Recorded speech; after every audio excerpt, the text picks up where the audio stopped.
এই ভোটার তালিকা যেটা খাসা তালিকা ছিল ওই ফরম্যাটে ছিল থাকবে, শুধু যত কেস এডুকেশনে আছে ওই এন্ট্রি অ্যাগেন্স লেখা হবে আন্ডার এডুকেশন, আর যত কেস ডিলিট হয়ে গেছে ওটা লেখা হবে ডিলিটেড। বাকি সব সেম থাকবে। বাকি সব সেম থাকবে বলতে স্যার? বাকি বাকি সব সেম থাকবে মতলব ওই ফরম্যাটে থাকবে, নতুন আপনার রানিং ফরম্যাটে থাকবে। শুধু যে আপনার ফর্ম 6-এ অ্যাড হয়েছে ওটা যেটা আছে আপনার যোগ হয়ে যাবে, আর যে পুরানো রোল থেকে আপনার ডিলিট হয়েছে ওখানে লেখা হবে ডিলিটেড। আর যে আপনার সুপ্রিম কোর্টে যে অর্ডার হয়েছে এরকম তো কোনোদিন আগে রোল তৈরি হয়নি যেখানে এডুকেশন হচ্ছে, ওখানে লেখা হবে আন্ডার এডুকেশন। 7.8 যে 7.08 7.08 যে ভোটার তালিকার ওপরে কাজ হয়েছিল সেই 7.8ই পুরোটাই বেরোবে। হ্যাঁ 7.08ই বেরোবে, কিন্তু নিশ্চয়ই যে ফর্ম 6 যে নিষ্পত্তি হয়েছে মাঝখানে, ফর্ম 6 যেটা অ্যাড হয়েছে ওটা ফিগার অ্যাড হবে, ফর্ম 7 কিছু কম হয়েছে ওটা মাইনাস হবে, অ্যান্ড আপনার যেটা এডুকেশন হয়েছে আর অন্য যেটা ডিলিট হয়েছে ডিউরিং দ্য এক্সারসাইজ বা ইআরও এইআরও। তার মানে বলছেন 3টে ক্যাটাগরিতে লিস্টটা বেরোবে, রাইট? অ্যাপ্রুভ, ডিলিটেড আর দেখুন অ্যাপ্রুভ নেই, যে কোনো তালিকা আছে অ্যাপ্রুভডই থাকে ওখানে, রাইট। ঠিক আছে? যেমন খাসা তালিকা ছিল সব অ্যাপ্রুভ ছিল, 27 যে আমার তালিকা ছিল 7.66 crore অ্যাপ্রুভ ছিল, অ্যাপ্রুভ করার পরে ছাটাই হলো এএসডিডি, তারপরে 7.08 আছে, 7.08 মধ্যে যে ডিলিট হয়েছে ডিলিটেড লেখা হবে, এডুকেশন হবে আন্ডার এডুকেশন লেখা হবে। অর্থাৎ 60 লক্ষ মানুষের যে নাম থাকবে তারা আন্ডার এডুকেশন থাকবে। হ্যাঁ আন্ডার এডুকেশন যে যত কেস গিয়েছে, এসি ওয়াইজ গিয়েছে, পার্ট ওয়াইজ গিয়েছে, ডিস্ট্রিক্ট ওয়াইজ গিয়েছে, যত কেস গিয়েছে এডুকেশন ওখানে লেখা হবে আন্ডার এডুকেশন। সেই সংখ্যাটা 60 লক্ষ কত স্যার এক্স্যাক্ট? সেটা সংখ্যা যেটা আমার মনে হচ্ছে 60,06,675 আছে।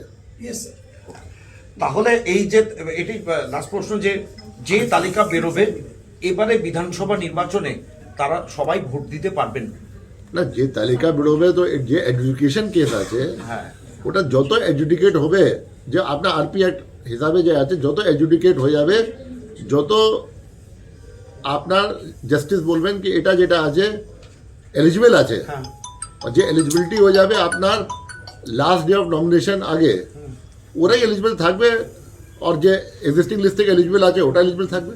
থ্যাংক ইউ স্যার লাস্ট এক সেকেন্ড স্যার আস্তে আস্তে একটু আস্তে। তার মানে 28 তারিখে যে লিস্টটা বেরোচ্ছে সেখানে 60 লক্ষের ভোটাধিকার থাকছে না, তার মাধ্যমে থাকা উচিত না। এটা আন্ডার এডুকেশন আছে, neither this way not that way, and যখন এডুকেশন যদি যত এডুকেশন হয়ে যাবে যত এলিজিবল হয়ে যাবে as per RP act after the last date of nomination those will become eligible for vote. মানে বলছেন দুবার হলে দুবার বেরোবে, সাপ্লিমেন্টারি 3 হলে 3টে বেরোবে। সাপ্লিমেন্টারি তো এখন সাপ্লিমেন্টারি তো কোনো ওই নেই, এখন সুপ্রিম কোর্ট বলে দিচ্ছে এটা যে লিস্ট হবে 28 তারিখ ফাইনাল লিস্ট হবে, অ্যান্ড যে भी আপনার লোক এলিজিবল হবে to vote as per RP act up to last date of nomination right sir. Those will be deemed to be final list. Sir last প্রশ্ন, চূড়ান্ত ভোটার তালিকা কোথায় কোথায় দেখা যাচ্ছে? যেখানে যেখানে আপনার সামারি রিভিশন হতো দেখা যাবে, দেখা যেত ওই সব জায়গায় দেখা যাবে।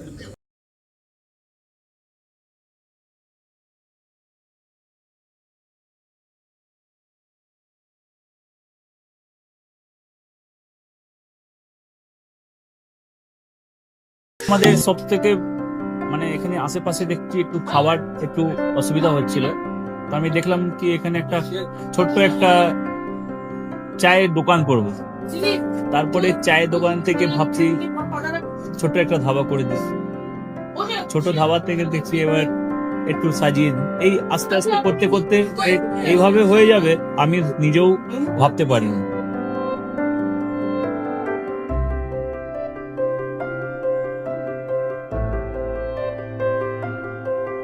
ব্যবহারের জন্য আমাদের এখানে কার পার্কিং থেকে নিয়ে গেস্ট খাবার থেকে নিয়ে বাড়ি এরকম কিছু ব্যাপার যদি থাকে তো মানুষকে বাড়িতে আমরা সার্ভিস দিতে পারবো, এইভাবে আমরা চেষ্টা করব।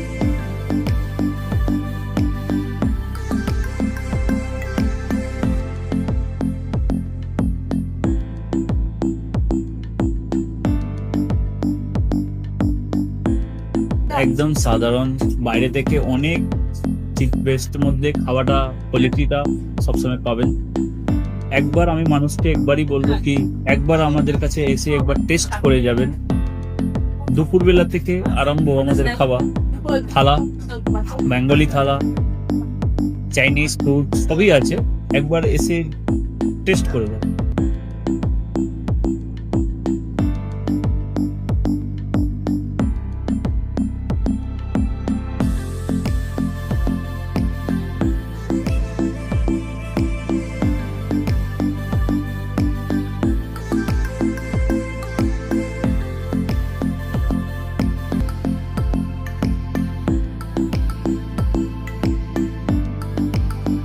আপনার চ্যানেলের মাধ্যমে বলি একবার আসুন কেশরী ধাবাতে দেখে নিন। আমার নাম দেওয়াঞ্জন কেশরী।